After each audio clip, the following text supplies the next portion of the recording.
For me, it's about showing people what is possible, like I'm not the most articulated person at all, but here I am. I've written a few books. It just, again, just shows people, not to limit yourself at all with things like that, and not to put judgment on yourself as well. You practice what you preach, Damien. We just had a brief conversation prior to this, and it is 8 p.m. after a full day of training where you are located today. And as you do this, there is obviously always a little bit of challenge in every day that you bring in.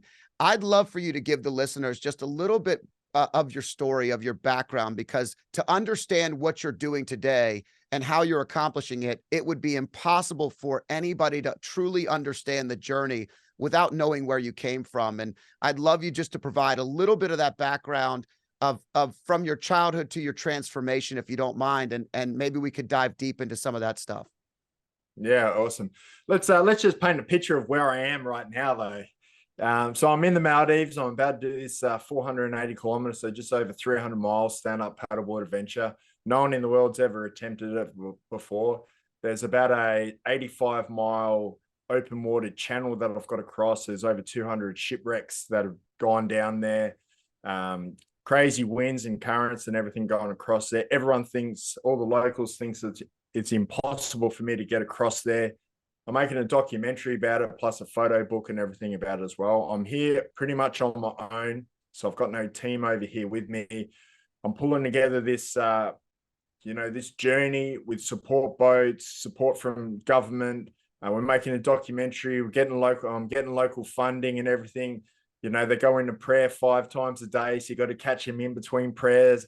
It's, when it's a yes, usually that means a no. So you got to work out which yes actually means yes. So there's a hell of a lot I got to go through, So it's good that I'm an endurance athlete and gone through a lot in my life, because I keep knocking on those doors. So you have to, I'm determined to get this done and determined to get the documentary and everything done as well. It's not like people just, National Geographic don't just knock on my door and say, hey, we're going to do this documentary about you doing this paddle. I've got to do all the work for it as well. So definitely, like, where I come from, enables me to be able to do this, where I guess other people would just sort of stop and give up and just go, oh, they said no, and kind of that's it, and give up and go home back to Australia or wherever they're from. But yeah, for me, I mean, I grew up in pretty violent childhood, started with my grandmother from age like from 2 to 4. Basically, she'd just get drunk, throw me into fires, and make me try and catch these like burning hot chestnuts that come out. If I didn't, she'd smash my head on the floor and everything. So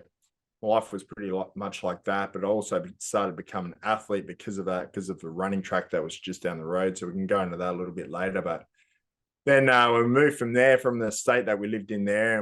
And my mother and I had a brother and a sister as well, but my mother and I hitchhiked in a truck to another state to have a new start. And then by the time I was 6, my mother's boyfriend, he was just violent, alcoholic again. And he was just violent in the house. So that went on for the next sort of 5 years, where I'd have to run out of the house, most times naked in the middle of the night, covered in blood, just being beaten and raped, and watch my mother getting raped, and blood all over the walls and everything. And I'd have to just sleep in rock caves at the beach, or find like bushes that I could dig out and sort of sleep in them, or under jetties or in trees or wherever I could, but still trying to put myself through school at the same time while I was still living on the streets and then going home. So really just got embedded into me that today could be my last day. So it was, I was kind of fearful at home, fearful on the streets, fearful at school as well. So, it was pretty confusing sort of time, but I always knew I had a little bit more in me. And, I started skateboarding at a young age, and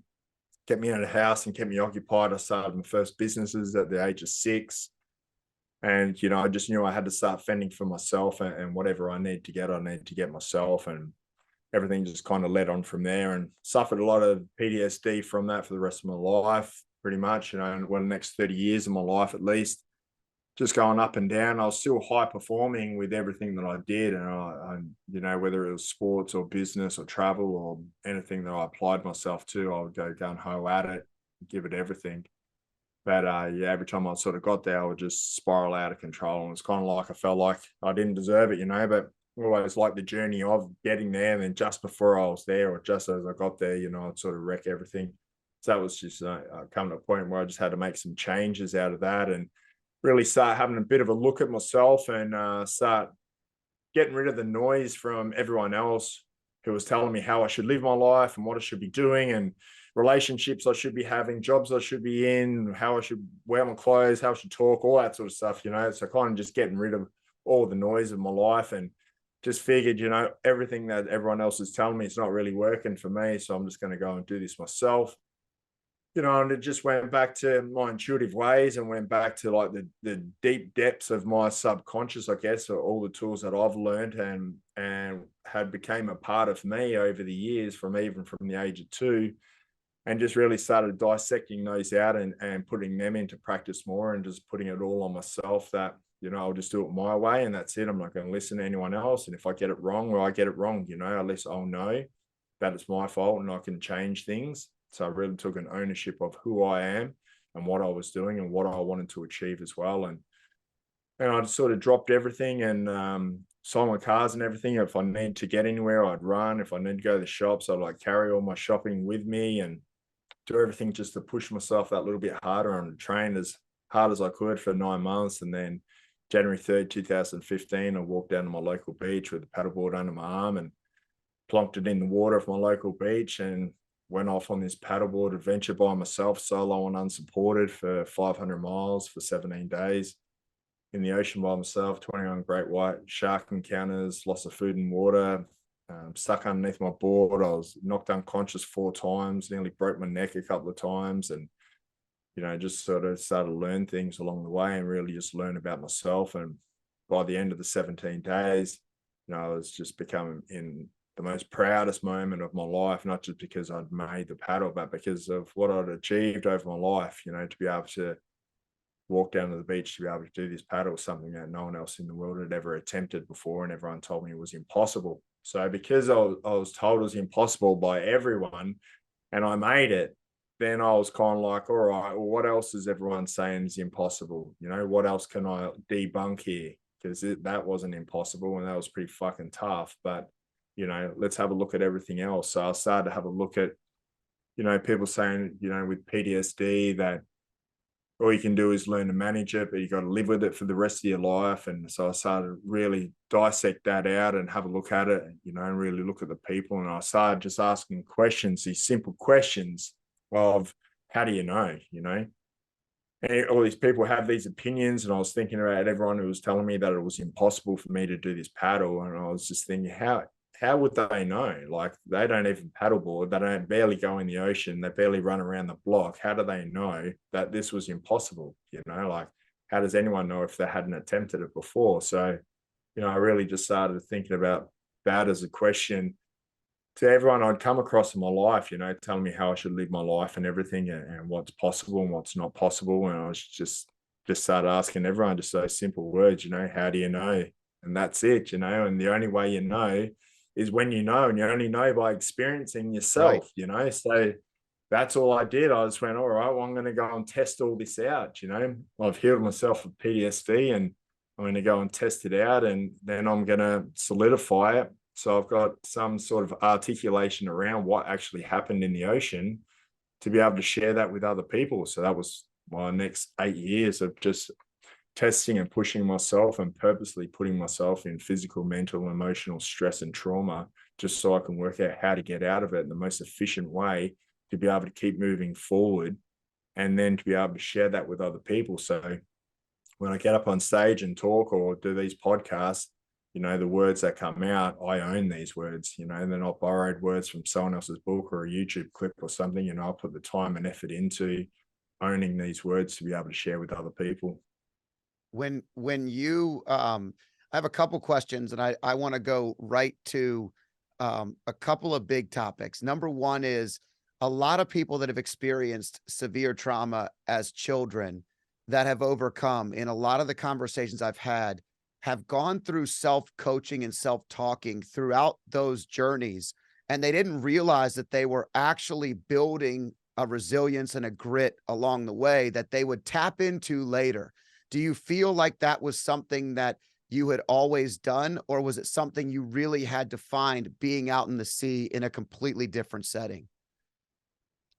I mean, yeah, it's a little bit of both, really. You know, like we all sort of turn to someone else to, even if it's like support or guidance, but just to sort of check that we're on the right track, I guess, to have some sort of comparison to what other people are doing.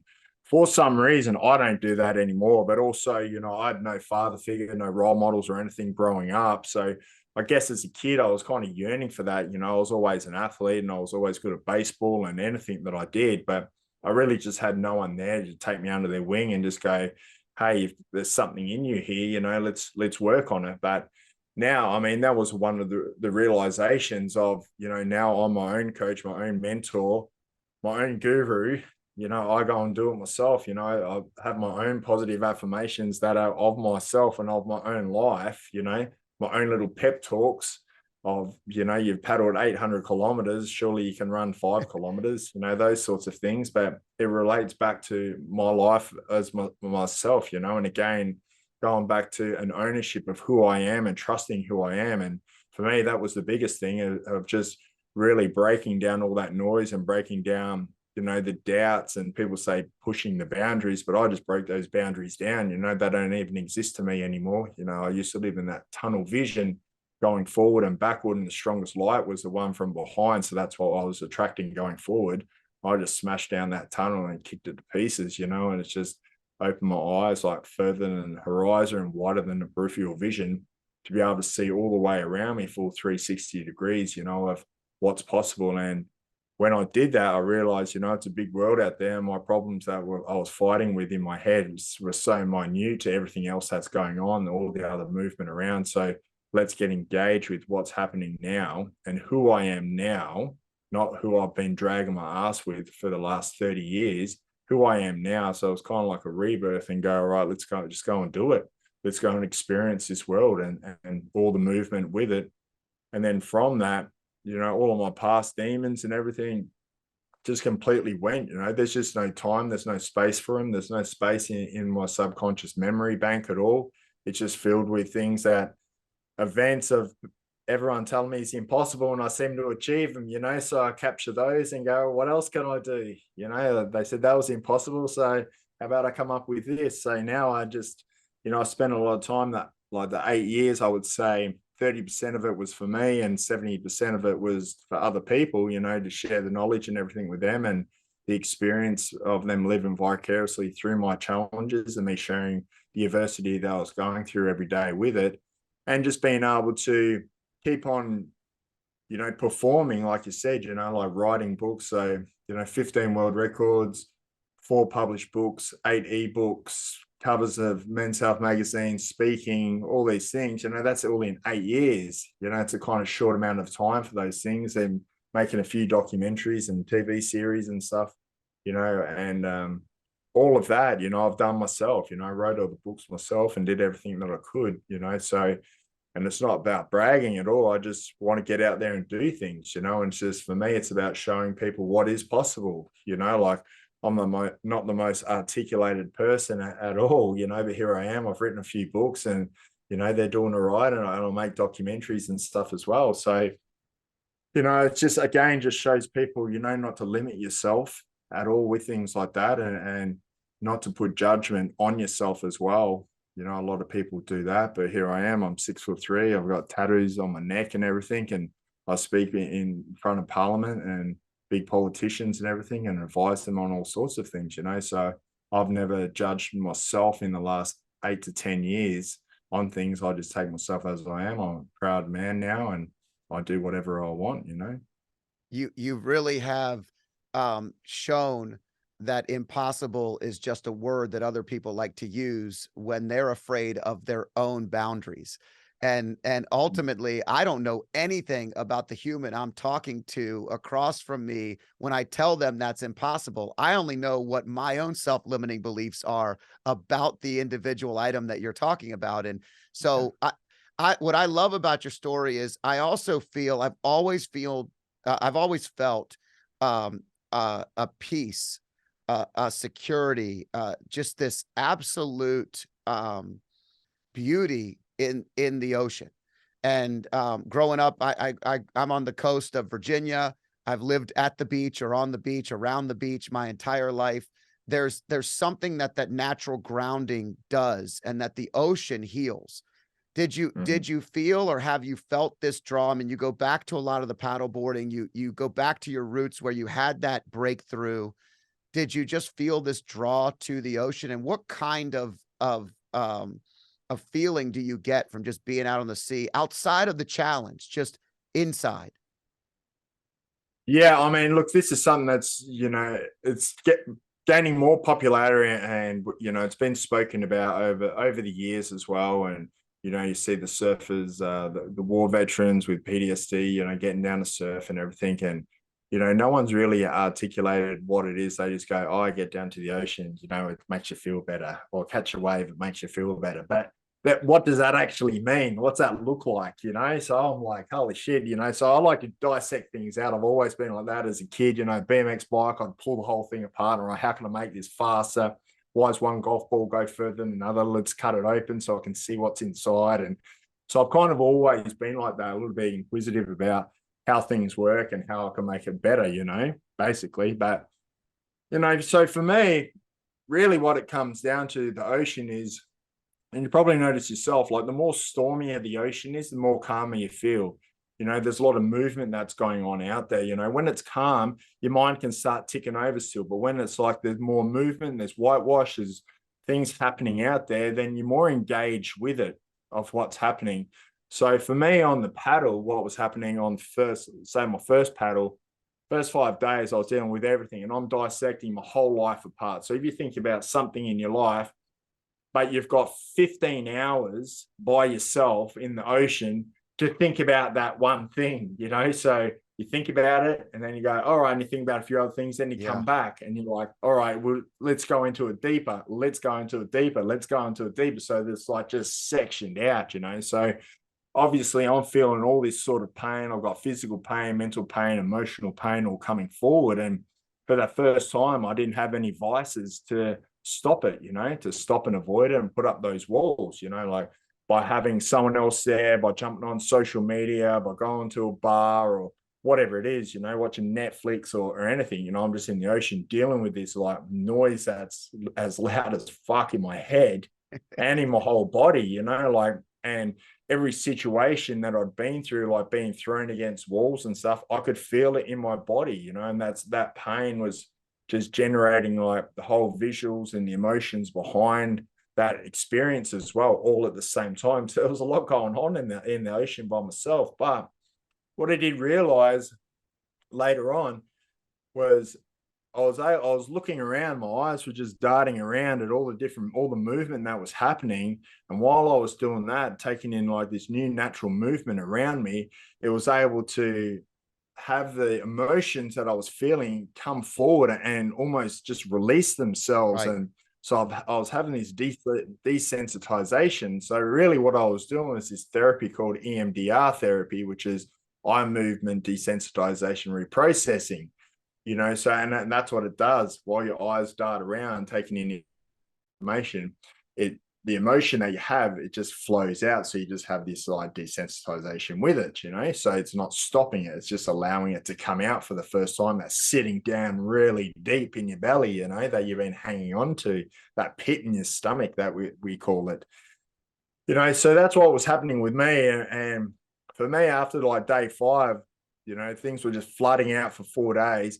By day 5, I had just had like a complete release of it. It's just like the whole like tank had just been emptied of that, and it just new stuff had come in, and I was just viewing the world in a completely different way. Sharks that would come past, I would just say g'day to them. I wouldn't care. Like the whole fear of life and everything had just completely changed. I was still paddling in exactly the same direction, but the perspective of why I was paddling and who I was paddling for had changed. It was no longer, I was willing to die for something I believe in. I was now living for what I believed in, like up until that moment, I'd lived every day like it was my last. If it was going to be like my last, that was it. But at the same time, now I'm like, oh, well, I'm looking 50 and 100 years ahead now.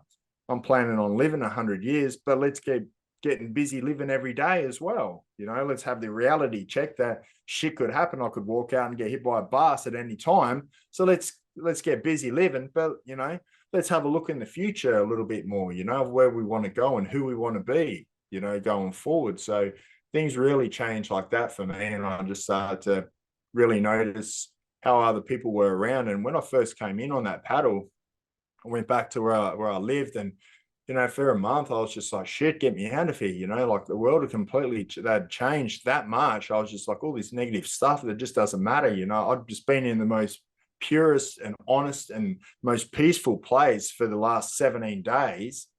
And then here I was with all this noise and bickering, and I just went, I don't want to get back involved in this. Like, shit. And I was just thinking, I can't just keep paddling around the ocean all the time by myself. You know, I've got to sort of function in this world. So how am I going to do this? You know, where's my place in the world? And I just realized that, you know, it's not where's my place, is how's this world going to fit with who I am now? I'm not conforming back to how I was or how this world wants it to be. So I just started living my life, you know, and just utilizing everything that was around me, but also utilizing all the skills and all the tools that I'd learned over the years to be able to put them together. And there's some of the tools of, like, you know, people saying, oh, you keep moving around, you keep traveling because you're trying to find yourself. You're going from one sport to another sport because, you know, you're trying to find yourself, you know, it's part of your trauma and all that. And I started thinking, who the fuck are you to say that? You know, maybe this is just what I want to do. So instead of trying to shy away from it, thinking I was doing something bad for it because I like traveling, you know, I just started stepping into all these things going, no, if that's who I am, then I'm going to take this on. This is who I am, you know? So, but how can I make this more beneficial, you know, for what I'm doing, for the cause, for the greater good of everything of my life, and have that ultimate purpose of why I'm doing everything as well. And it's not to say to everyone else, hey, you know, I'm going to hide what I'm doing by saying I've got a purpose behind it. But, you know, I was able to just release myself in a way I could see that other people weren't. And I just wanted to keep exploring and experiencing as much as I can so I can share that, you know. And it's not all the time that I do, but, you know, I'm always working hard behind the scenes. And every time I get up in the morning, you know, I've got that one purpose of change the world, you know. So I get up and I do things of, what can I do today to change the world or change someone else's world? And that's it. And sometimes, you know, I'm flying the flag about it. The other times you'll never hear a peep about it, you know, as well. So, you know, I just keep doing what I'm doing. And now it's for about 8 years. Now I just like doing cool stuff, knowing that people will get like something out of it as well. And, you know, my events are like a song, I say, where, you know, people will interpret it their own way. And as long as they're getting something positive out of it, you know, then it's win-win for everyone. And yeah, I just get to do cool stuff. I mean, again, and here I am. I was invited to the Maldives. I was supposed to stay here a week. I've been here 4 months and I'm about to do this 480-kilometer paddle, you know, so I just take it as it is. And, you know, if you work on it that way, then everything goes to plan, doesn't it? You know, if you can adapt and just quickly have that twist of perception, then everything goes to plan. It's not like, you know, I'm the super positive guy every single day, but I do make sure that I can twist the narrative around so it works for me with no matter what's being thrown at me, you know? Yeah, you hit on so many big keys that I want to just make sure I highlight. Number one, not giving a shit what anybody thinks is so empowering because they're not shaping your future. And most people, when they tell you why you're doing something, it's actually because they're afraid to do the same thing or want to do it, and they'd rather see you stay there. And the other thing that you did is so many people, when they spend their lives watching Netflix, show after show after show, sitting on the couch, doing nothing, feeling sorry for ourselves, they try to take as much as they can from the day. What you explained is how you give every bit of your soul, your mind, your body to that day every day, and how that comes out is substantially impactful. And you started with a 70% for you, a 30% for other people mentality. And today I guarantee that the shift is probably 90-10, meaning that 90% of everything you do, you're giving, and it has to do with yourself, but the impact you're making is far beyond for other people. The documentary doesn't mean shit to you. It means something to somebody else. The paddle and what you're focused on is the daily habit, is functioning, is movement. The continuous movement continues to heal you. And that's what I just heard in the questions that you said. And I really think it's important for listeners to hear those things because movement begets movement. The more we move, the more we're going to see. And And most people don't understand that. And guess what? It sucks to move, doesn't it? I mean, walk me through a day. Like right now, you're in heaven on earth, one of the most beautiful places in the world. Tell me what it's like in a day as you train, and tell me some of the thoughts you have along the way so our listeners can feel that they are normal too. Yeah, I mean, there's a different, there's a lot of different things I've got to deal with here. I mean, food's different as well. I've got to look after that. The hotel that I stay at, it was pretty much just curries and spicy stuff and everything. And I'm just like, so now I've changed their menu as well. So I've had to help redesign their menu to these nice, healthy burrito bowls that they make for me now. They go and get me fresh fish and fresh veggies and everything now. So I'm sort of making those changes with him, and I can see the owner of the hotel, he's starting to eat that food too, so things like that, So for me, I just try to leave that soft footprint wherever I go, without coming in, flying the flag and everything as well. I just have that soft footprint and, any meetings that I go to. So I'm dealing with ministers and coast guards and everything at the moment, so they're like, who's this guy? But one thing is, I definitely stand out here. There's not many tourists on like the mainland or anything, and especially not like me, 6'3" and tattoos and that. You're like, no one has tattoos here. So it's like everyone, there's only 400,000 people here. I'm pretty sure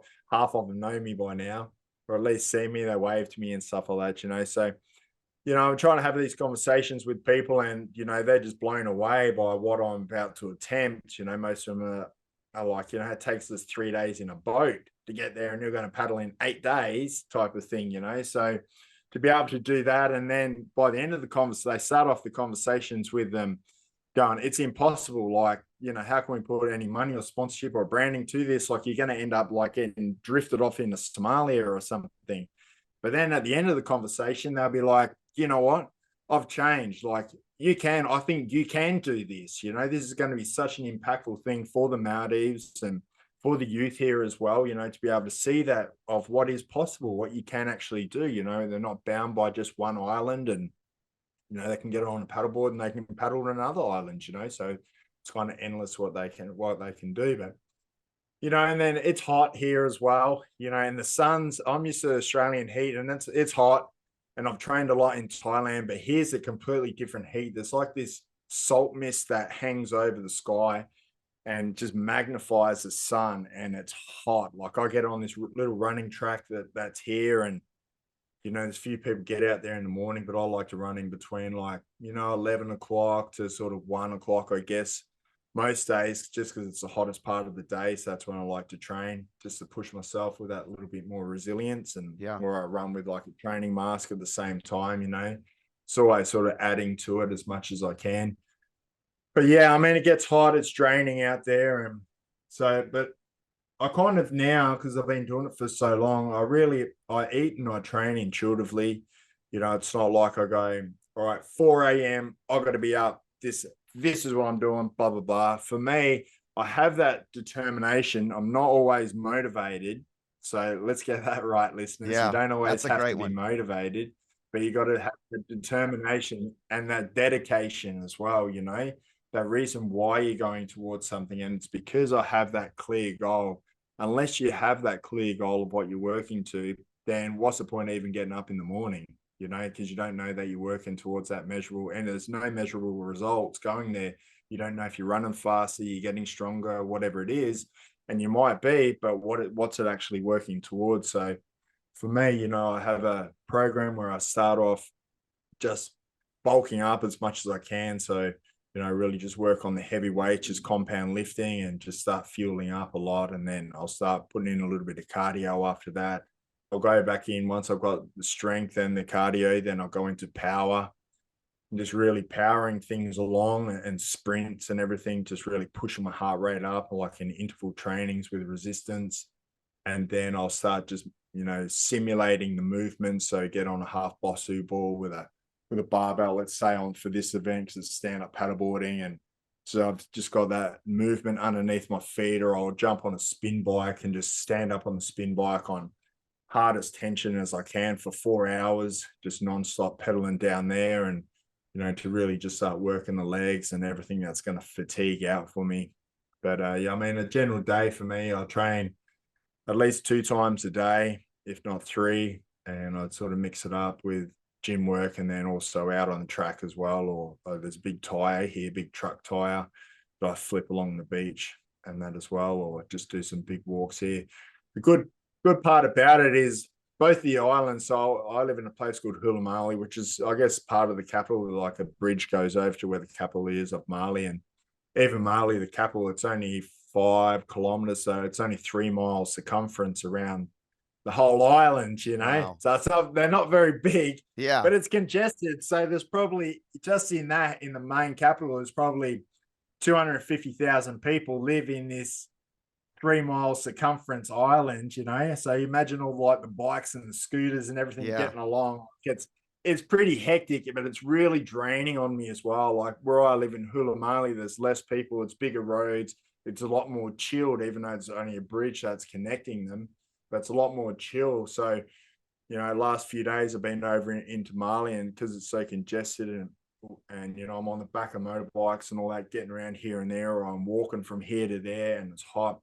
So I just get really drained more from that than the training, and then I come back to where I am, and then I've got to do, I do my 3Ks around the track, and then I'll hit the gym for, specific muscles now, to sort of working out with that. But I mean, I've got a week to go, so I'll probably got 2 more days of heavy training that I'll push. So the next 2 days I'll do like 3 times a day, really pushing myself and really fueling up. And then I'll just start tapering off a little bit. Still do a couple of runs. I'll stop the heavy lifting just so my muscles have full recovery by the time I start paddling. And then I'll get some paddles in, just moving my body around, just getting used to it. But yeah, I mean, I go through different stages with it. Yeah, I get up and, if I feel it when I wake up in the morning, usually I wake up 5 o'clock, 4 o'clock every morning anyway. And I get up, and if I feel it, I have that coffee and I'm out the door and I'm going to the track. If I'm not feeling it, I'll kind of hang out. I'll do some work, I might do some writing or something, answer my emails, go down, I'll have breakfast, and then I'll go and do it. So I know what I need to do in the day, but it's not like I'm going to do that at a particular time. When I feel like doing it, that's when I go and do it, because I know that way within myself, I'm going to give it my 100%. There's no anything going against it. It's like, right. And as soon as I got that urge, it doesn't matter what I'm doing. I kind of have that luxury at the moment, I guess, because I don't have a regular job. This is my sort of job.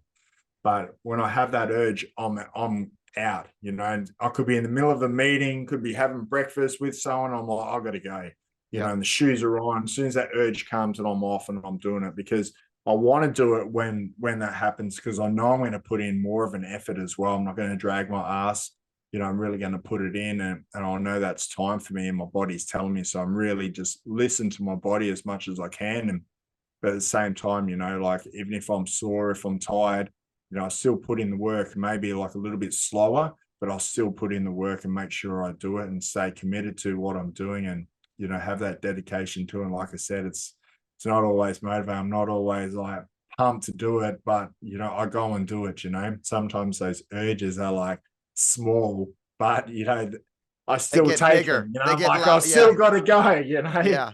When that little voice says, "Hey, I think we could go now." All right, we're going. That's it. We're off. It's a start. It's a spark. Yeah, as soon as that little spark happens, then I'm off, and I encourage other people to do that, because with some people, I talk to them about this as well, and they're like, oh yeah, I get that urge, but then I get sidetracked with something and then I forget it. And then a few days later I go, oh, I should have gone running that day. Like, well, if it's there, just go, that's because, and then that's what starts to change your habit as well, because it becomes more and more. And like you said, the more movement you do, the more you move, the less you do, the less you do. Yeah. It's just simple, it's quite logical of those things. And, for me, that's kind of how I like to live my life, a little bit, simplistic. It's quite complex. My life is. I've always got a lot going on, but I keep it not complicated, let's say, and just keep things logical. In the way that I think, the way that I do things, and how I train, and everything like that. And really just train specifically for it. even my last event, climbing up the side of a hot air balloon, you know, I knew it was only going to be about 8 minutes of climbing. So I figured, you know, what's the point of me spending an hour or 2 hours in the gym if I only really need to push my body for 8 minutes? So let's just go 3 times that. So I'd train or run for like 22 to 24 minutes, but I'd be high intense on that 22 and 24 minutes. But then that way I could have a recovery and be able to do that 2 or 3 times a day at 100% when I'm training, rather than trying to pace myself over an hour or 2 hours and only given 60% say, and can only train once a day. I'd rather put in those 400% sessions for that, you know. So really just working towards what event I've got coming up, and otherwise, you know, I'll just work on the maintenance. You know, I'll always train and always do stuff, and you know, always just make sure I'm in tune with what's going on. So I always stay about, you know, 4 to 6 weeks out from being ready for an event, let's say. Yeah. Sometimes it takes a little bit more if I've got to, you know, work out just different navigation for it, or if it's a completely new sport like skydiving or something, and then you know, it takes a little bit long, so I've got to learn to skydive before I jump off balloons and stuff. And yeah, but I'll make sure I give myself full preparation for it. But I don't just train for events. I have a lot of people who want to do endurance events, and they contact me and that, and they go, "Oh, I think you train too much," and blah blah blah. And I'll do this event. I'll show you don't have to train as much. I'd say 90% of the time that those people do it, they don't finish what they're doing, let's say, or they do it and they never do another one again. So for me, you know, I've done short preparations for events and long preparations as well. And I don't train to be able to just make it. I train to be able to look after my body so I'm not overtaxing it, and I have a shorter recovery, because you know, it's not like it's a pinnacle and I can just lay back and then that's it for weeks on end while I'm in recovery. You know, even before I finished an event, I'm already planning the next one and I'm moving into something else. You know, it's just, they're stepping stones for me for where I'm going towards, and you know, they're milestones, but you know, at the same time for me, they're just stepping stones to where I'm going, to the bigger picture of it all. And they all look like, you know, I do all these sort of diverse events, different disciplines, and people go, "Oh, you're so random with it." But, you know, if you have a look at it, not really, because it's, you know, 3 to 6 months of preparation before I go into an event. So there's nothing really random about that. And I've already planned that event before I've finished the one previously as well. So for me, it all makes sense, and it's all the same meaning, really. You know, for me, how can I just share that message to a wider audience in a different way and have a fucking good time while I'm doing it? Well, you're talking about setting up, you're talking about the discipline of a long-term goal.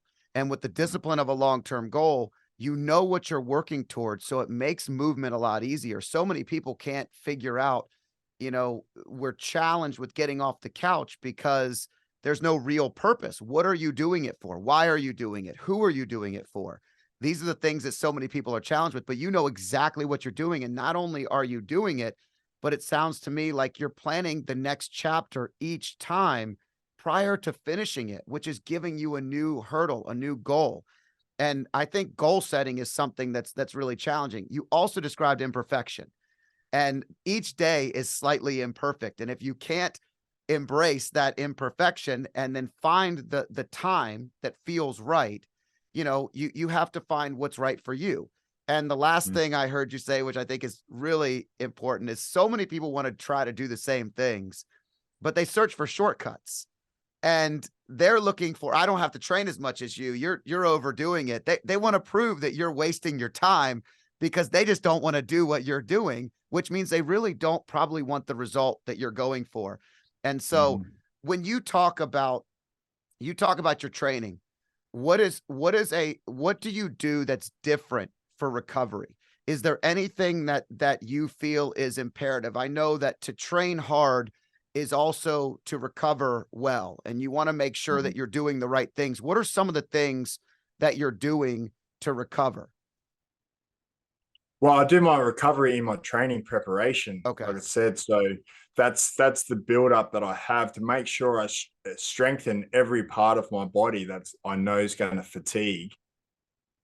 So then that way my mind's not fatiguing as well. So I'll give you an example. So I did an underprepared 2 weeks paddle around Phuket Island, so around the whole circumference of Phuket Island, and got off and I ran around straight after. So it was 3 days non-stop, no sleep, out in the sun, fucking going for it, right? Now, I didn't quite finish the run. I had the support runners and there was all this shit that was going on. But anyway, I didn't quite finish the run. I'd stopped 4 miles from the finish of me doing these 2 like crazy laps after like 3 days going non-stop. And I didn't really mind, like my body completely shut down. Like I couldn't take another step. I couldn't step off the sidewalk to get into the guy's car. I couldn't do anything. I was just standing there for 20 minutes. I just could not move. But I wasn't disappointed with it at all, because in my mind, I felt like, I was like, why aren't I just still going? Like, just keep going. Even my body was in excruciating pain. So it was a very different experience than the pain I had when I was out paddleboarding, where all the emotional pain of my past came up as well. There's nothing of my past came up. So for me, it was a win. And that was a whole test that I wanted to do. Is anything going to pop up? Let me put myself in the most physical pain that I can be in and see what's going to happen. Like, let's test this out, So it didn't. So that was good for me, And then, anyway, I finally was able to get in the car and drove down to where the other guys were. And mind you, on that, I had 2 support runners. And when I was in pain, they just took off and left me behind. So I was left there by myself. Oh, man. So it's just like shit, but I just had to like keep on dealing with it and go, well, they've got their own shit that they're dealing with, that's all right. Everyone's on their own journey for a short time or long time. And, there was obviously a short time for them, and I'll just keep on going. I'd set out to do something for myself, and away I kept going until I couldn't. And anyway, I went back and I had about 4 hours sleep, got up, had some chocolate cake, and I was shuffling along, and I was told my mate, I said, hey, just drop me back there. And he dropped me back to where I stopped, and it was still like couple of hours to go before the actual 3 days was up. So I'm still in day 3, man. Take me back out there, and I went back out and I finished it, right? So that was cool, and it was good. And that was like really a pinnacle moment of how I could see people on social media living vicariously through me and just not giving up, really changing the perception of people as well. Like, no one expected me to go out there. I didn't know I was going to go back out there. I'd never done anything like that before as well. But from that, in the preparation thing, as I said, it was only a couple of weeks, and I got sunstroke and everything on the journey of it. I never ran that far as well, 90 miles after paddling for 90 miles as well.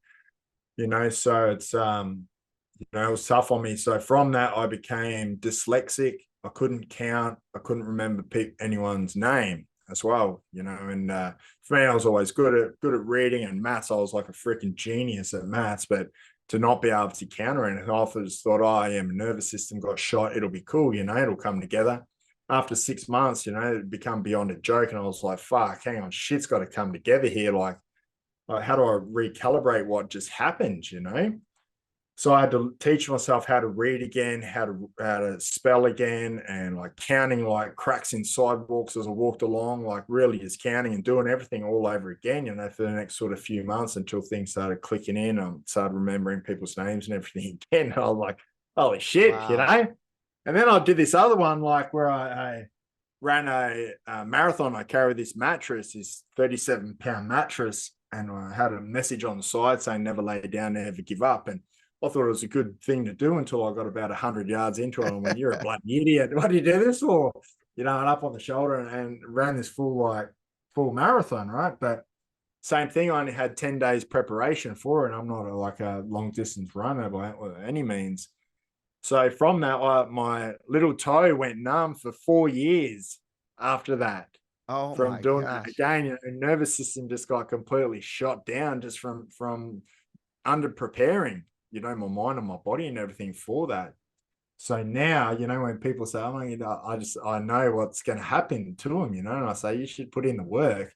So for me, life's about living longevity, and as I said, I'm here for a long time, and you touched on it before as well, like I plan well ahead, I know what's going on and know what I'm doing in 2 years. It's not, once I plant that seed, it's not like I'm just driven to that. I know I'm going to do that, as soon as I verbalize something, I know that you know, it may be a week or it may be 2 years, but I'm going to do that no matter what that is, you know, because I'll have those measurable results that I'll work towards. You know, there's things go against, you know, against the grain sometimes, you know, when things just don't happen, you know, the timing's just not right. You know, the people are not there, the funding's just not there, something's not there. But it's not to say you go, oh shit, now I'm going to do, I'm just going to sit on the lounge and watch Netflix now. You know, you divert off to something else that still is leading you that way down that path, you know. So for me, I have a few projects going on, but I kind of bounce from one to another, see what's racing at the moment, jump over onto this one and have a little run with that and cruise along, you know. So it's like, you know, it's kind of funny because people do that in their normal jobs, you know, that people have got job tasks and they go from one job task to another job task, you know, and get told to do this. And then all of a sudden, you know, the boss comes in and says, drop what you're doing, you're going to go and do this. And you think, fuck, well, what about this here? All right, well, I'm going to go and do this now. But it's still working towards, you know, getting that promotion, becoming an executive, whatever it is. You're still working towards that same goal of it, not just the paycheck at the end of the week, you know. So for me, that's what life's about. You know, it's about doing all these things along the way, you know, and for me, they're just job tasks for, you know, where I'm going to at the end. You know, there's no, for me, it's not a different life. I don't have a fitness life. I don't have a business life. I don't have family life. I don't have this life and that life. It's one life, you know. I just have job tasks that I do to help me get there, you know. And I think if people just simplify things that way, you know, then you can take on different things, and that might seem random, but it all like marries up to the same thing. You know, I feel we're all searching for that same goal, and I don't think it's money or that happiness or anything, you know, that these untangible goals that people sort of throw these generic words around that they're trying to look for. You know, for me, I feel what everyone's trying to search for and what everyone wants to do is just find that trust within themselves, you know, that ultimate trust. You know, it's just drop that insecurity. You know, a lot of people try and make money and buy the flash cars and everything to make themselves feel a little bit more secure with themselves, and not just with themselves, with the people around them, have that, you know, people praising them for what they did, have that validation from other people, rather than having it for themselves by trusting within themselves that, yeah, they bought the flashy car because that's what they wanted. That's it, you know. You like it, cool, come for a ride, but hey, this is the car I wanted, and that's it. You know, or you might want a big truck. Hey, that's what I wanted, you know, but trusting yourself for it. So unless we have that ultimate trust within ourselves, we don't have love, we don't have happiness, we don't have anything else, you know. But we do, you know, they're kind of superficial for us, and everything will always feel a little bit out of place because, you know, ultimately what we're looking for, I feel, is that trust, you know. And so long as we can see that that's our clear goal, you know, if we're become more goal oriented, you know, and think of life and everything that you do like a fitness journey. You know, we work towards getting fitter, faster, stronger. How do we know? We want to lift 100 pounds. We're only lifting 60 today. If that pin's dropping down, we know we've got measurable results till we get to that 100-pound. We know the work that we're putting in, we've got there and we've achieved that goal, you know. So it's as simple as that. And that's why I think a lot of things are missing. And, you know, all these generic words like, oh, it's limitless, you know, it's limitless what you can do. Well, it's not fucking limitless what you can do. We're all going to die. Life isn't limitless. We're all going to freaking die, you know, at some time, you know. So I think just having a little bit more clarity around, because you know, you think, oh, it's limitless what you can do, but, you know, what's that goal look like? You know, that's just like working towards a nothing at all. You know, you don't even know what you're working towards. So how are you going to stay with it? How are you going to stay dedicated to it if you don't know what you're working towards? You know, that's how I see things. And I just started to look at things that are just a little bit more logical of what they are. And I touched on it before, you know, that pushing the boundaries. And to me, just I had a little look at myself, and every time I went into a different event and it seemed like I was pushing the same things over and over again, you know, and really it was just those voices of doubt. So I thought, why am I keep pushing these out every time I go into something? I'm just going to break them down so they're not there. Or if the noises come in, it's just going to be background noise that I do not need to engage in at all. You know, I'll just have my determination and dedication of what I want to do. And noise is always going to happen. People are always going to have their opinions. Doesn't mean I need to take them on. I just go and do what I want to do.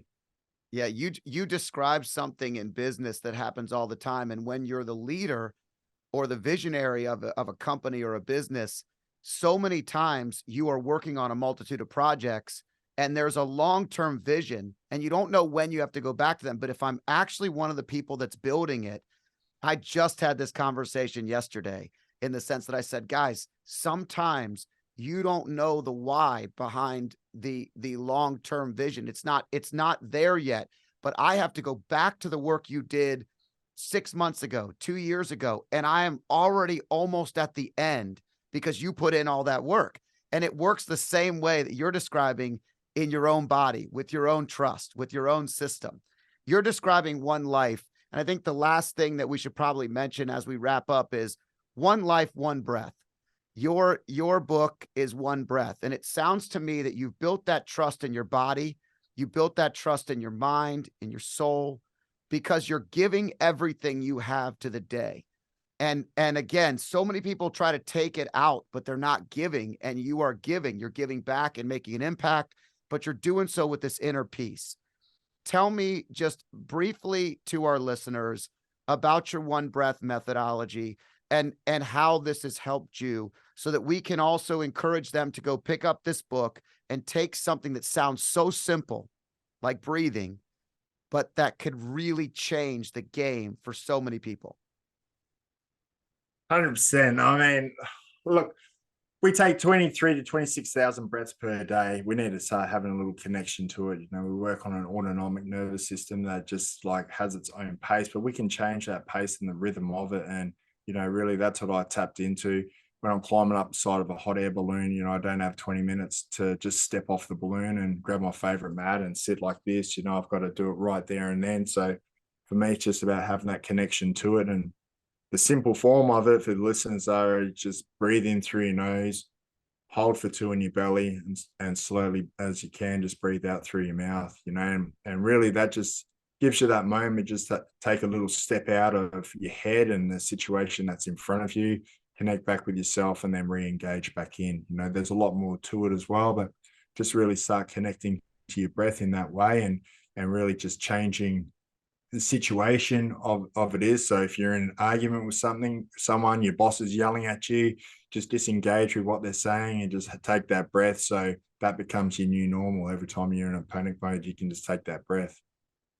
And I imagine that's what you relied upon in those moments of high stress when you were starting to go through the challenges that presented themselves. And eventually your body, your subconscious is Dr. Don Wood, who is a trauma expert in Florida, amazing individual, says that 90% of the subconscious is what the brain is spending all its time in. And we think we can control it, but we can't. And what you've described is exactly how to have peace with the subconscious, to take the HD images of trauma and crazy and chaos that are imprinted in our minds that make us go back to those moments like they're happening all over again and provide a peace. And it starts with the breath. It starts with a lot of things that you went through, but obviously the breath is one way. And I have one breath meditation right here. We have the book and it's something that we'll make sure we put in the links. And we got to make sure that people understand that breathing is something that's not only natural, but mandatory if you want to be a badass like Damien has become and continues to do so to make a larger impact on the world. Tell our listeners where they find you, how they follow your journey, and how we can get more people to know and learn about what you're doing and why you're doing it. I'll do that.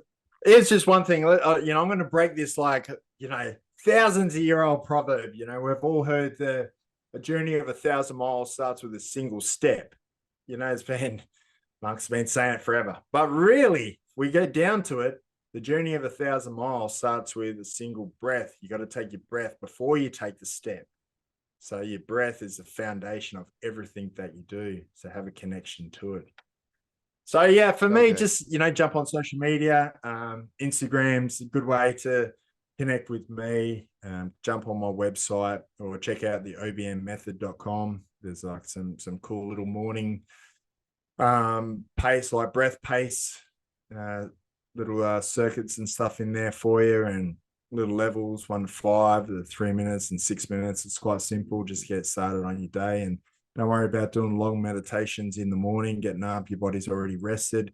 Just try and set that pace and the tone of the breath that you're going to carry through the day. And yeah, you can 100%, you can change your subconscious by manipulating any situation to, instead of being a panic mode or anxiety mode, into like a calming mode by your breath. So every time something comes up, you know, you'll end up drawing on good moments in your life instead of the shit moments how you felt, you know. So you can definitely manipulate your subconscious, and that's what I do now. Damien Ryder, it's been a absolute privilege. Thank you for giving me your evening. Thanks for taking a few moments today to share this kind of stuff that's going to impact more people, get your message out even further. And most of all, I find that when you're talking about it, you also probably find that you're thinking about the very things it's reinforcing. Sometimes we make ourselves do these things that are not top priority on the schedule for podcasting after a day of training, just days or a week before you go on the journey. But it does reinforce and build that it's a mental challenge. And I'm grateful that you took the time to be on this podcast today. So thank you for joining me. Thanks for being a part of it. I hope you enjoyed this podcast. If you liked it, there's more where this one came from. Click here and enjoy some more.